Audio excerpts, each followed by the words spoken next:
Welcome to What's New, your channel for everyday solutions.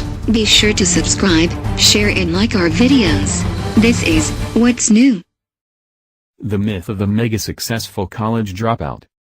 Jonathan Way and Heiner Rindermann. When Facebook founder Mark Zuckerberg was asked to give this year's commencement address at Harvard, he asked for advice from Bill Gates. Zuckerberg said, "They know we didn't actually graduate, right?" To which Gates replied, "Oh, that is the best part. They actually give you a degree." This recent exchange between two famous Harvard dropouts might lead you to think college doesn't matter. Numerous media stories and even famous billionaires are glamorizing dropouts or encouraging kids to skip college entirely.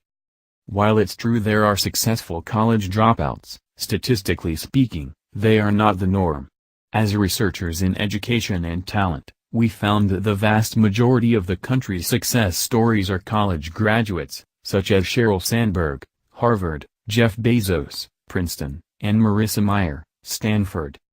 In a recent study, we investigated how many of the wealthiest and most influential people graduated college.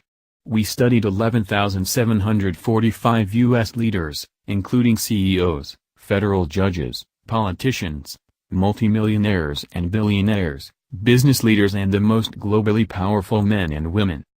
We also examined how many people graduated from an elite school.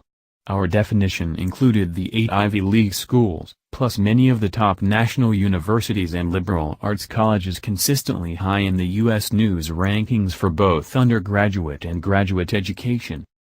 In a study of 11,745 successful individuals from across the U.S., we found that the vast majority of the country's leaders attended college, many of them elite schools. We found about 94% of these U.S. leaders attended college, and about 50% attended an elite school.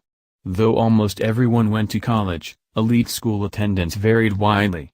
For instance, only 20.6% of House members and 33.8% of 30 millionaires attended an elite school, but over 80% of Forbes' most powerful people did. For whatever reason, about twice as many senators, 41%, as House members went to elite schools. For comparison, based on census and college data, we estimate that only about 2 to 5% of all U.S. undergraduates went to one of the elite schools in our study.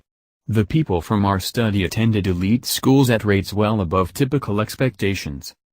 Do elite schools matter? This year, elite schools saw an increase in applications and selectivity. Research suggests there is no difference in adult income between students who attended highly selective schools and students with similar SAT scores who attended less selective schools. At least for long-term earnings, where you go may not be critical, as long as you attend and graduate. Yet, our data show that for students with talent and motivation to make it to the top of U.S. society, an elite college might just help you get there, whether it's the networks you acquire or the brand on your resume. While looking at over 11,000 successful leaders, we rarely encountered people who came from extremely poor or disadvantaged backgrounds. Helping disadvantaged talented students enter elite schools could promote diversity among future leaders. College matters. Admittedly, the educational path of the cream of the crop may not apply to most people. So, going to college may not be the right or even the best path for everyone. However, if you're a student thinking about not going to college or considering dropping out, remember that even Gates and Zuckerberg got into college.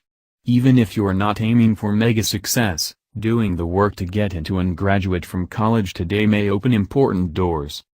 Perhaps in the future, college may not be as important to employers. But for now, college dropouts who rule the world are rare exceptions, not the rule. Welcome to What's New, your channel for everyday solutions. Be sure to subscribe, share and like our videos. This is What's New.